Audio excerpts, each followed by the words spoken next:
মিলন ভাই, আমরা গত 2-3 দিন ধরে দেখছি যে রাষ্ট্রপতির আসলে কি হবে, তার বিচার করা যাবে কি যাবে না, এই ধরনের দু ধরনের বক্তব্য দেখছি। কেউ বলছেন বিচার করা যাবে, আর কেউ বলছেন যাবে না। আপনিও নিশ্চয়ই জানেন এই বিষয়গুলো নিয়ে। আপনার কাছে কি মনে হয়, আইনি ব্যাখ্যাটা কি বা সংবিধান কি বলছে? আপনার 22তম রাষ্ট্রপতি ছিলেন আর কি বাংলাদেশের, এবং লাস্ট আমরা দেখলাম যে উনি পদত্যাগ করলেন 24 তারিখে। উনি ক্ষমতা নিয়েছিলেন, মানে প্রেসিডেন্ট হিসেবে আপনার দায়িত্ব নিয়েছিলেন 24 এপ্রিল 2023, এবং উনি মোট 3 বছর 3 মাসের মতো ছিলেন। এখন এই 3 বছর 3 মাসের মধ্যে এই বাংলাদেশে অনেক হিস্টোরির উদ্ধার হয়েছে, অনেক কিছু হয়েছে। তার মধ্যে সবচেয়ে বড় যেটা হয়েছে সেটা হচ্ছে ছাত্র জনতার যে কোনো অভ্যুত্থান আর কি। ঠিক এই সময়ই চুপ্পু সাহেব প্রেসিডেন্ট হিসেবে ছিলেন, এবং এটা কোনোভাবেই অস্বীকার করা যাবে না, এই শাহাবুদ্দিন চুপ্পু সাহেব সেই ফ্যাসিস্ট আমলেই নিয়োগ পাওয়া একজন রাষ্ট্রপতি, এবং তাদেরই আশীর্বাদ পুষ্ট। এটা অ্যাভয়েড করার কোনো কারণ নেই আর কি। তো এখন স্বাভাবিকভাবে ওনার যে কার্যকলাপ বা ওনার আমলে যেহেতু নিয়োগ আর কি ফ্যাসিস্ট আমলে, এখানে বেশ কিছু কথাবার্তা উদয় হয়েছে বা উদয় হবে, এটা স্বাভাবিক আর কি। এখন অনেকে অনেক কথা বলেছে, আপনি কিছুক্ষণ আগে একজন আইনজীবীর কথা বললেন যে তার দায় মুক্তি বা পাবে না ইত্যাদি ইত্যাদি। দেখুন, উনি কিন্তু জেলা ও দায়রা জাজ হিসেবে উনি ছিলেন আর কি, এবং উনি রিটায়ার্ড পরে আপনার দুর্নীতি দমন কমিশনার হিসেবে ছিলেন, এবং এই কমিশনার থাকা অবস্থাতেও ওনার বেশ কিছু কর্মকাণ্ড কোশ্চেন ছিল আর কি। উনি থাকা অবস্থাতে কিন্তু পদ্মা সেতুর যে দুর্নীতি হয়েছিল, যাদের বিরুদ্ধে অ্যালিগেশন ছিল তাদেরকে ক্লিন করেছিল। আবার উনি থাকা অবস্থায় কিন্তু সাবেক প্রধানমন্ত্রী বেগম খালেদা জিয়া, ওনার স্টে কিন্তু আপনার জিয়া অরফানেজ ট্রাস্টের যে চার্জশিট সেটা কিন্তু হয়েছিল আর কি। সো ওনার বিরুদ্ধে কিন্তু অ্যালিগেশনের অভাব নাই। আবার উনি রিটায়ার্ড করার পরে আবার সামাও ইসলামী ব্যাংকের সাথে কানেক্টেড হয়েছে, ইসলাম গ্রুপের সাথে কানেক্টেড হওয়ার তার বিভিন্ন খবরাখবর আসে। তো এগুলা দেখেন, উনি এই অতীতে যে কর্মকাণ্ডগুলো করেছে এগুলাতে দায়মুক্তি হওয়ার কোনো উপায় নাই। যদি মনে করা হয় যে না, এগুলা উনি যা কিছু করেছে সজ্ঞানে করেছে, ইন্টেনশনালি করেছে, ইল মোটিভ নিয়ে করেছে, অবশ্যই তাকে বিচারের প্রক্রিয়া আসতে হবে। আমার কথা হচ্ছে, উনি প্রেসিডেন্ট থাকা অবস্থায় শপথ নেওয়ার পরে যা কিছু করছে বা শপথ নেওয়ার পরে উনি কি করেছেন সেগুলো নিয়ে আবার কিন্তু এখানে আমাদের কিছু কনস্টিটিউশনাল ডিফিকাল্টিজ আছে। কারণ আপনি জানেন যে আমাদের কনস্টিটিউশনের অনুচ্ছেদ 51-তে কিন্তু স্পষ্ট বলা আছে রাষ্ট্রপতির দায়মুক্তি। রাষ্ট্রপতি রাষ্ট্র পরিচালনার সময় দাপ্তরিক কাজে উনি যা কিছু করেন না কেন, আবার যা কোনো কিছু না করে থাকলে, দুইটাই কিন্তু কিছু করলে এবং কিছু না করে থাকলে, ঠিক আছে, তাহলে সেটা নিয়ে কিন্তু কোনো ধরনের তাকে দায় দেওয়া যাবে না আর কি ওই কার্যকলাপের জন্য। তো এখানে যদি ওই রাষ্ট্রপতি থাকা অবস্থায় উনি কি কি করেছেন আর কি কাজ, এগুলো নিয়ে যদি কোশ্চেন অ্যারাইজ করে, তাহলে কিন্তু রাষ্ট্রপতির দায়মুক্তির একটা কথাবার্তা কিন্তু এখানে চলে আসে আর কি। আর আমি তো আরেকটি জিনিস আমি উল্লেখ করতে চাই, যোগ করতে চাই, সংবিধানের 52 অনুচ্ছেদে আছে যে তাকে অভিশংসন করা বা ইমপিচমেন্টের। হ্যাঁ, এটা তো করা যেত। সেটা যদি করা হতো তাহলে কিন্তু আবার অন্য হিসাব হতো, কিন্তু তা তো করা হয়নি। অভিশংসন কখন করা হয়, যে তার নামে সিরিয়াস একটা অ্যালিগেশন আছে, ওই অ্যালিগেশনের জেরে তাকে হচ্ছে ইমপিচমেন্ট করা হয়েছে আর কি, কিন্তু তা তো করা হয়নি। এটা কিন্তু প্রথম অবস্থা একটা যখন বিএনপি ক্ষমতা আসলো তখন কিন্তু এই ধরনের একটা কথাবার্তা হচ্ছিল, তাকে মনে হয় অভিশংসন করা হবে, কিন্তু তা তো করা হয়নি আর কি।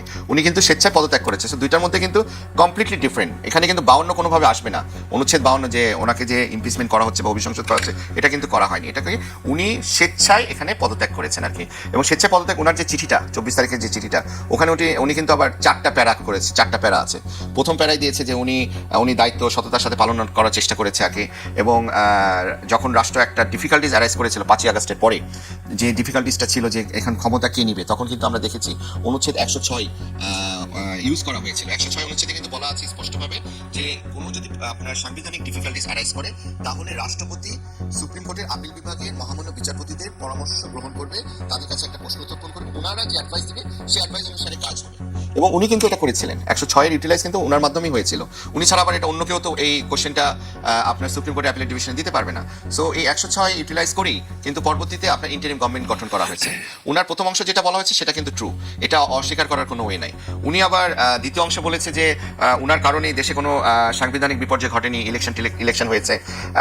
তারপর আবার লাস্ট যে প্যারাটা করেছে আর কি, লাস্টের আগের প্যারাতে উনি বলেছে যেহেতু তার বিভিন্ন ধরনের অসুখ আছে, হৃদরোগ আছে, ডায়াবেটিস আছে, কিডনিতে প্রবলেম, উচ্চ রক্তচাপ, ওনার বাইপাস হয়েছে, আবার অটোনমিক নিউরোপ্যাথি একটা রোগ হয়েছে, উনি সময় সময় ক্ষণিক অবচেতন হয়ে যাচ্ছে, এই জন্য উনি পদত্যাগ করেছে স্বেচ্ছায়।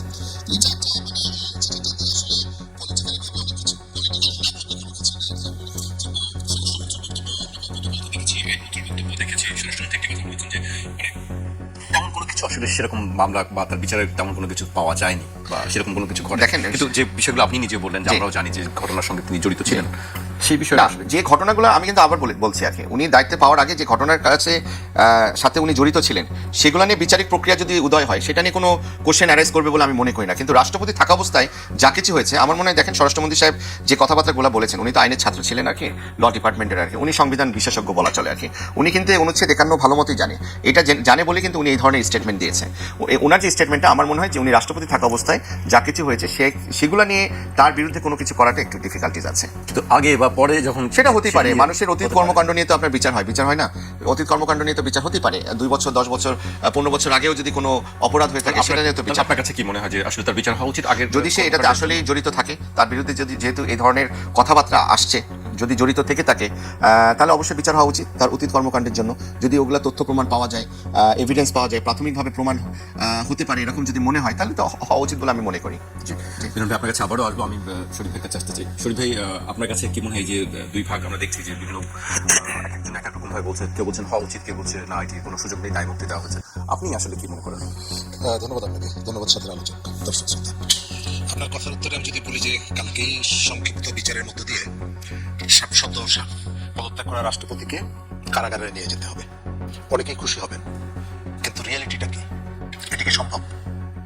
তিনি রাষ্ট্রপতির দায়িত্ব যখন পালন করেছেন তখন তাকে আইনের ভেতর থেকে কতগুলো নিরাপত্তা দেওয়া হয়েছে, কিন্তু তার মানে এই না যে তার জিন্দেগিতে তিনি যা যা করেছেন সবকিছুর জন্য তিনি দায় মুক্তি পাবেন। এটি শুধুমাত্র মোহাম্মদ শাহাবুদ্দিনের জন্য না, এটা বাংলাদেশের রাষ্ট্রপতির দায়িত্ব যারা যারা পালন করেছেন সবার জন্যই প্রযোজ্য। আমাদের এখানে পার্লামেন্টারি সিস্টেমে রাষ্ট্রপতির দায়িত্ব পালন করার সময় যে দল থেকে যিনি মনোনীত হয়ে দায়িত্ব পালন করেছেন ওই দলের সিদ্ধান্তের বাইরে কোনো রাষ্ট্রপতিকে গিয়েছেন, যাওয়ার সুযোগ কি ছিল? আমাদের কনস্টিটিউশন ওই সুযোগটাকে দিয়েছে। আমাদের যে রাজনৈতিক সংস্কৃতি, সেই সংস্কৃতি যে দল থেকে নির্বাচিত তার কোনো কার্যক্রমে নো বলার অপশন কি এখানে আছে? জুলাই অভ্যুত্থানের সময় মোহাম্মদ শাহাবুদ্দিন যদি শেখ হাসিনার যে স্টেপগুলো ছিল তার বিরুদ্ধে যদি কথা বলতেন, তাহলে এখন যারা তাকে জেলে ঢুকাতে চান তিনি তার অনেক আগে 1.5 বছর আগেই তাকে জেলে ঢুকতে হতো। তাকে কি ছেড়ে দেওয়া হতো? কখনোই না। সুতরাং আমরা অনেক সময় ইমোশনের কারণে, আমরা অনেক সময় পারিপার্শ্বিক অবস্থা বিবেচনা না করে দাবি তুলে বসি।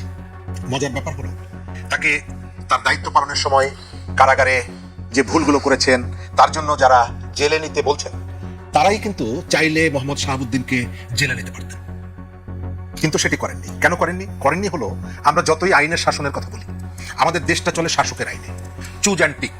আপনি যাকে পছন্দ করবেন এবং কাকে অপছন্দ করছেন, আপনার সুবিধা মতো তাকে কাউকে আইনের মুখোমুখি দাঁড় করলেন, কাউকে আইনের বাইরে নিয়ে গেলেন। বাচ্চু রাজাকার, তার তো মৃত্যুদণ্ড হয়েছিল, তিনি তো এখন ঘুরে বেড়াচ্ছেন, দেশে এসেছেন, তো তাকে পুলিশ ধরছে না কেন? তাকে কি ক্ষমা করে দেওয়া হয়েছে? নিশ্চয়ই না, ধরছে না। সরকার, আগের যে সরকারটা ছিল তাদের সময় বিচারে ফাঁসি হয়েছে, আর এখন যারা আছেন বা এই যে 1.5 বছর যারা ছিলেন তাদের মনে হচ্ছে যে না, এটা তাকে ধরা যাবে না, ধরছে না। তাহলে ক্ষমা করে দেওয়া হচ্ছে না, বা ধরছে না, ক্ষমা করছে না। আমাদের এখানে, আমি তো ওইটাই বললাম যে এখানে আইনের শাসন বলতে যে ধরনের সিস্টেমটা সারা পৃথিবীতে আছে আমাদের এখানে সেটা নাই। আমাদের এখানে আইনের শাসন বলতে আমরা রাজার ইচ্ছাকে বুঝি, রাজা যেভাবে চাইছেন সেটা হলো আইনের শাসন। আওয়ামী লীগের শাসন আমলে আপনার মনে থাকার কথা, মাহিয়া মাহিকে অশ্রাব্য ভাষায় গালাগালি করেছিলেন স্বাস্থ্য প্রতিমন্ত্রী মুরাদ হোসেন, কিন্তু তাকে কেবলমাত্র মন্ত্রিত্ব থেকে সরানো হয়েছিল। আর মাসুদা ভাট্টিকে মিডিয়াতে একটা বাজে কথা বলেছিলেন প্রয়াত ব্যারিস্টার মইনুল হোসেন, তার জন্য তাকে রংপুর থেকেই গ্রেফতার করা হয়েছিল, অনেকগুলো মামলা হয়েছিল। একই রকমের কিন্তু কেস। ভাই নিশ্চয়ই ধারা ধরে বলতে পারবেন, আমাদের মতো যারা অজ্ঞ লোক, আইন সম্পর্কে কোনো ধারণা নাই, তাদের চোখেও যে একজনকে আপনি সোশ্যাল মিডিয়ায় অথবা মেইন স্ট্রিমের মিডিয়ায় গালাগালি করছেন, আপনাকে একবারে গর্তের ভেতর থেকে ধরে নিয়ে আসছে, আরেকজনকে গালাগালি করছেন, আপনার মন্ত্রিত্ব চলে গেছে। অনেকে বলার চেষ্টা করে শাস্তি তো হয়েছে না, মন্ত্রিত্ব চলে যাওয়াটা এটা কোনো শাস্তি না, এটা একটা মানে পলিটিক্যাল পানিশমেন্ট, এটা একটা রাজনৈতিক অ্যাকশন। আমার দল করে আমি তাকে দল থেকে বের করে দিলাম, অথবা আমার সাথে ক্যাবিনেটে আছে আমি বের করে দিলাম, কিন্তু সে যে অপরাধটা করেছে একজন নারী সম্পর্কে, তার জন্য এটি তো একটা ক্রিমিনাল অফেন্স, তার জন্য তার শাস্তি হওয়া উচিত। তাকে কোর্টে যেতে হবে, আত্মপক্ষ সমর্থন করতে হবে, সেটি তো argument হবে, সেটি হয়নি। আমাদের এখানেও প্রায় এক। আপনি মোহাম্মদ শাহাবুদ্দিনকে, আমি অবশ্যই মনে করি যে জুলাই অভ্যুত্থানের সময় তিনি নীরব ছিলেন, এটি সত্য। তিনি আওয়ামী লীগ কর্তৃক নির্বাচিত, মনোনীত, এটাও সত্য। আওয়ামী লীগের যে অপরাধের দায়, এটার একটা অংশ তাকে বহন করতে হবে, ওবায়দুল কাদেরকে বহন করতে হবে, ছাত্রলীগের ওই সময় প্রেসিডেন্টকে বহন করতে হবে, XYZ সবাইকে, IG কে বহন করতে হবে। তাহলে ওই সময় রাষ্ট্রপতিকে বহন করতে হবে না? অবশ্যই হবে। কিন্তু ব্যাপারটা হলো কি, সবাই পালিয়ে যাওয়ার পর তাকে তো আপনি বিচারের মুখোমুখি দাঁড় করান নাই, তার হাত থেকে আপনি শপথ নিয়েছেন। আমি ধরে নিলাম আপনার ধারণা ছিল না যে এর ইম্প্যাক্টটা কি হতে পারে। আপনি শপথ নেওয়ার পরে মনে হতে পারে যে না, কাজটা ভুল হয়েছে, পারিপার্শ্বিক অবস্থায় তার কোনো বিকল্প ছিল না, কিন্তু তারপরে তো আপনার হাতে সময় ছিল। আপনি কি কিছু করেছেন? না। বিএনপি তাকে পার্লামেন্টে বক্তৃতা করতে নিয়ে গেছেন, তিনি তার পার্লামেন্টে বক্তৃতা করেছেন রাষ্ট্রপতি হিসাবে, বিরোধী দল সেই বক্তৃতার সময় বয়কট করেছে। আবার তার ভাষণের উপরে 400 মিনিট আলোচনার প্রস্তাব দিয়েছে বিরোধী দল। আপনি যাকে পছন্দই করেন না, আপনি যাকে মানলেন না, তার ভাষণের উপরে আপনার আলোচনা করার কি আছে? আপনার যে এই যে তার হাত দিয়ে আপনি অধ্যাদেশ করেছেন, তো বিচারটা এখন কেন করলেন না? তার অপরাধের জন্য যদি আপনি বিচার করতে চান, তার রাষ্ট্রপতি থাকাকালীন সময়ের জন্য যদি বিচার করতে চান, তাহলে তো অবশ্যই ডক্টর ইউনূসেরও বিচার হবে এখানে। মোহাম্মদ শাহাবুদ্দিন অনেক কিছু চোখ বন্ধ করে সহ্য করেছে।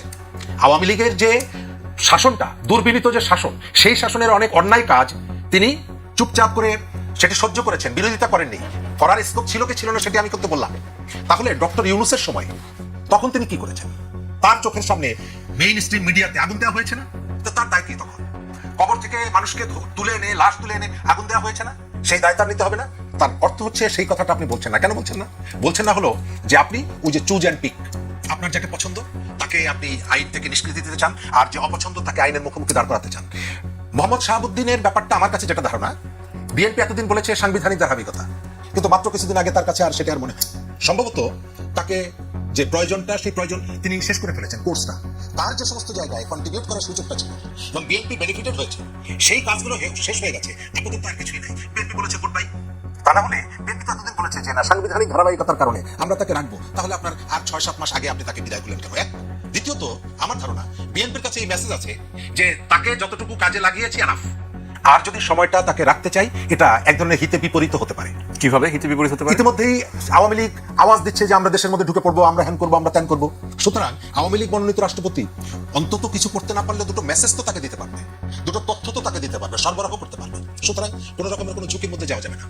আজকে আমরা যে আলোচনাগুলো শুনছি, এই আলোচনাগুলো আমরা গত 1.5 বছর ধরে শুনছি না? এই কথাগুলো গত 1.5 বছর ধরে বলা হচ্ছে না? বলা হচ্ছে। এনসিপি সহ যারা দাবিটা করছেন তাকে জেলে নিতে হবে। গণঅভ্যুত্থানে যারা অংশগ্রহণ করেছেন তারা পরিষ্কার করে বলছেন যে আমরা যখন গণভবনের সামনে বিক্ষোভ করতে যাই, তখন এনসিপি নাহিদ ইসলাম অমুক অমুক আমাদেরকে টেলিফোন করে বলেছে তোমরা বঙ্গভবনের সামনে থেকে সরে যাও, কোনো আন্দোলন করা যাবে না। তো এই তথ্য তারা চ্যালেঞ্জ করছেন না কেন? এই তথ্যগুলো আসছে, এই তথ্য তারা চ্যালেঞ্জ করছেন না কেন? করছেন না এই কারণে যে তাদের ভেতরে দুর্বলতা আছে। তারা রাষ্ট্র তাদেরকে বিশ্বাস করে, জনগণ তাদেরকে বিশ্বাস করে যে দায়িত্বটা দিয়েছিল, সেই দায়িত্ব তারাও প্রপারলি রক্ষা করেন নাই। ডক্টর ইউনূসও প্রপারলি রক্ষা করেন নাই। সেই ঘটনাগুলো আমরা নানান সময় দেখেছি। আপনি শাহাবুদ্দিন সাহেবের বিচার করবেন, শাহাবুদ্দিন সাহেবের কন্ট্রিবিউশন আছে, আমি এটা কোনোভাবেই অস্বীকার করবো না। আমাদের এখানে 12 ফেব্রুয়ারি যে নির্বাচন, সেই নির্বাচন যাতে না হয় সেই প্রচেষ্টা ছিল। ডক্টর ইউনূস অনেকের সাথে দেখা করেছেন, কথা বলেছেন। পুরো সময়টা রাষ্ট্রপতির সাথে তিনি কখনো দেখা করেননি। মানুষের ধারণা ছিল যে তাকে কোন ঠাসা করে রাখা হয়েছে। তিনি নিজেও বলেছেন যে এক ধরনের গৃহবন্দী ছিলাম। কিন্তু ওই সময় কেবলমাত্র সেনাপ্রধান মাঝে মাঝে তার কাছে যেতেন, রাষ্ট্রীয় যে দিবসগুলো দেখা করতেন। এর ভেতর থেকে মানুষের মধ্যে একটা ধারণা ছিল যে ডক্টর ইউনূসের যে সরকারটা, তারা যে নির্বাচনটা করতে চায় না, তার কাউন্টার আর একটা ফোর্স আছে, সেটা হচ্ছে আমাদের রাষ্ট্রপতি এবং সেনাপ্রধান। তারা একটা নির্বাচন করতে চান। এর ভেতর থেকে মানুষের মধ্যে ওই যে শক্তির একটা ভারসাম্য ছিল বলে ধারণা, এবং ওই ধারণার জায়গা থেকে নির্বাচনটা শেষ করে গেছে। আপনি এখন থাকি আইনের মুখোমুখি যাই খুশি তাই করেন। আমি যেটা বলতে চাই যে জুলাই অভ্যুত্থানের সময় তার ভূমিকা আমি সন্তুষ্ট না, কিন্তু তার সক্ষমতা, সীমাবদ্ধতা কতটুকু ছিল? এটি একটি প্রশ্ন থেকে যাবে। আমি মিলন ভাইয়ের কাছে আসি। মিলন ভাই, আমরা শরীফ ভাইয়ের কাছে অনেক কথা শুনছিলাম, চুজ অ্যান্ড পিকের কথা শুনছিলাম, যে আসলে কাকে বিচার করা যাবে, কার বিচার করা যাবে না, সেটি আসলে নির্ধারণ করে উচ্চ পর্যায়ে থেকে সেই সিদ্ধান্তগুলো হয়ে থাকে। আরেকটি বিষয়ে আমরা কথা শুনছি যে রাষ্ট্রপতি বিদেশে যেতে পারেন, সেরকম একটি কথা আমরা শুনছি। আপনার কাছে কি মনে হয় বিদেশে? কেউ বলছে যে বিদেশে যেতে দেওয়া উচিত হবে, আবার কেউ বলছে উচিত হবে না। আপনার কাছে কি মনে হয় সংশয়ের কেন? বিদেশে গেলে কি হবে? না, এটাতে আসলে বাতাসে তো অনেক কথাই রটে আর কি, তাই না? এখন উনি যদি তার স্বাস্থ্যগত কারণে, চিকিৎসার কারণে বিদেশে যেতে চান, সেটা যেতেই পারেন। সেটা নিয়ে আসলে আমিও কিছু জানি না। আসলে এগুলো একটা ধোঁয়াশা। অনেকে অনেক ধরনের কথা বলছে, উনি বিদেশে চলে যাবে, বিদেশে যে আর আসবে না, ইত্যাদি ইত্যাদি। তো এগুলো আসলে এগুলা হচ্ছে পলিটিক্যাল স্টেটমেন্ট বা পলিটিক্যাল গসিপ বলতে পারেন আর কি। তো এখন কি হবে সেটা বলা মুশকিল। এখন যেহেতু উনি পদত্যাগ করেছে, অ্যাজ পার কনস্টিটিউশন নতুন আমাদের দায়িত্বপ্রাপ্ত রাষ্ট্রপতি এসেছেন, উনি ওনার দায়িত্ব পালন করছেন। ছুপ্পু সাহেব, আমি যতদূর জানি যে উনি আবার ওনার নিজের বাড়িতে উঠে যাবেন। তো উনি কোথায় যাবেন, কোথায় থাকবেন, বিচার তার হবে কি হবে না। অভিযোগ দায়ের করা হয়েছে দুটি।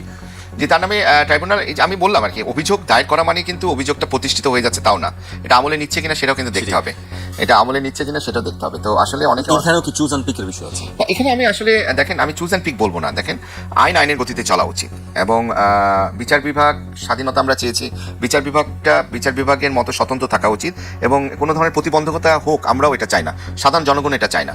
উনি যদি কোনো ধরনের অপরাধ করে থাকেন as per constitution, as per law, তার বিচার হওয়া উচিত বলে আমি মনে করি আর কি। কিন্তু ওই যে বললাম যে তার ক্ষমতা থাকা অবস্থায়, প্রেসিডেন্ট থাকা অবস্থায় উনি কোনো ধরনের যদি এমন কোনো কাজ করে থাকে, দাপ্তরিক কাজ করা অবস্থায়, কিন্তু তার এটা রাষ্ট্রপতির দায়মুক্তি, এটা কিন্তু কনস্টিটিউশনে বলা আছে। দেখেন এত মানুষ মারা গেছে 5ই আগস্টে, আমরা সবাই মর্মাহত আর কি। কিন্তু এই যে পুলিশকে যে গুলি চালাতে বলা হলো, গুলি চালাতে বলাটা এটা কি রাষ্ট্রপতি বলেছে নাকি এটা স্বরাষ্ট্রমন্ত্রী বলেছে, নাকি স্বরাষ্ট্রমন্ত্রী প্রধানমন্ত্রী নির্দেশ পেয়ে বলেছে? এক্সিকিউটিভ কাজ তো তারা করছিল, রাষ্ট্রপতি তো আসলে রাষ্ট্রপতির ভূমিকা কি ছিল, বা রাষ্ট্রপতি বাংলাদেশে তো রাষ্ট্রপতি শাসিত সরকার না। আমরা দেখেছিলাম যখন প্রেসিডেন্ট এরশাদ ছিল তখন রাষ্ট্রপতি শাসিত ছিল, পরবর্তীতে 91-এ আবার পরিবর্তন হলো, তাই না? আমরা দেখেছি যে এখানে এক্সিকিউটিভ হেড হিসেবে প্রধানমন্ত্রী কিন্তু কাজ করে থাকে আর কি। সো এগুলো আমাদেরকে বুঝতে হবে আর কি। মানে আসলে অনেকে অনেক কথা বলবে, এই মানে কথার জন্য আমরা যদি গা ভাসাই দিই তাহলে হবে না আর কি। কতটুকু ধরা যায়, কতটুকু ধরতে হবে, কতটুকু দায় আছে, কতটুকু দায় মুক্তি আছে, সবকিছু আমাদের বুঝতে হবে। তবে আমি একটা কথা বারবার বলছি, উনি অতীতে যদি কোনো কর্মকাণ্ড করে থাকে, ঠিক আছে, এবং ওই অতীতের কর্মকাণ্ডে যদি তার এমন কিছু করে থাকে, ইলিগাল অ্যাক্টিভিটিস করে থাকে, উইথ ইল মোটিভ করে থাকে, তাহলে অবশ্যই তার বিচার হওয়া উচিত। কিন্তু অতীতে কিন্তু তার বিরুদ্ধে বেশ কিছু অ্যালিগেশন কিন্তু এখন পেপার পত্রিকা বলেন, মিডিয়াতে বলেন, অনলাইনে বলেন, আসছে। কিন্তু উনি কিন্তু যখন জেলা জাজ হিসেবে রিটায়ার করে আর কি, রিটায়ার করার পর কিন্তু উনি দুদকের কমিশনার ছিলেন। আমি একটু আগে বলেছি, কমিশনার থাকা অবস্থায় উনি একটা বিশেষ দলকে বিভিন্ন ধরনের সুবিধা দিয়েছে। পদ্মা সেতুর যে দুর্নীতি হয়েছিল, কানাডা যে মামলাটা হয়েছিল, কানাডিয়ানরা যে মামলাগুলো করেছিল, ওই সময় কিন্তু মন্ত্রী ছিলেন আবুল হোসেন সাহেব, তার বিরুদ্ধে যে দুর্নীতির যে তকমাটা উঠেছিল আর কি, তাকে পুরো এই 2 বছর ধরে কিন্তু তদন্ত করার পর একটা আইওয়াস তদন্ত করে তাকে কিন্তু এখান থেকে মুক্ত করে দেওয়া হলো, বলা হলো যে না, কোনো দুর্নীতি নাই। ওই সময় কিন্তু এটা খুব আলোড়ন তুলেছিল এই মামলাটা। আবার জিয়া অরফানেজ মামলা আমরা দেখেছি আর কি, বেগম খালেদা জিয়াকে মিথ্যা মামলা কিভাবে হয়রানি করা হলো, তাকে কিভাবে গ্রেফতার করা হলো। তো এটা কিন্তু একটা সুবিধাজনক সময়, কিন্তু তার মাধ্যম দিয়ে কিন্তু তার আমলে সে দুদকের কমিশনার থাকা অবস্থায় কিন্তু এই চার্জশিটটা দেওয়া হয়েছিল। পরে আমরা আবার দেখেছি 2017 সালে ইসলামী ব্যাংক, উনি কিন্তু বোর্ডেও ছিল, উনি কিন্তু ইন্ডিপেন্ডেন্ট ডিরেক্টর হিসেবে কিন্তু বোর্ডে ছিল কিন্তু। তো ওই সময় ইসলামী ব্যাংক এত ভালো একটা ব্যাংক, মানে সবাই ইসলামী ব্যাংকের প্রতি যে আস্থা ছিল, সেই আস্থাটা পুরাটাই কলাপস করলো ইসলামী ব্যাংকের উপর থেকে। তো এই ইসলামী ব্যাংক থেকে আবার কিন্তু উনি আবার গ্লোবাল ইসলামী ব্যাংকেও একটা বিশেষ দায়িত্বে ছিলেন আর কি। তো এইগুলা থেকে দায় মুক্তি হবে কিভাবে? এইগুলাতে তো আর দায় মুক্তি নাই আর কি।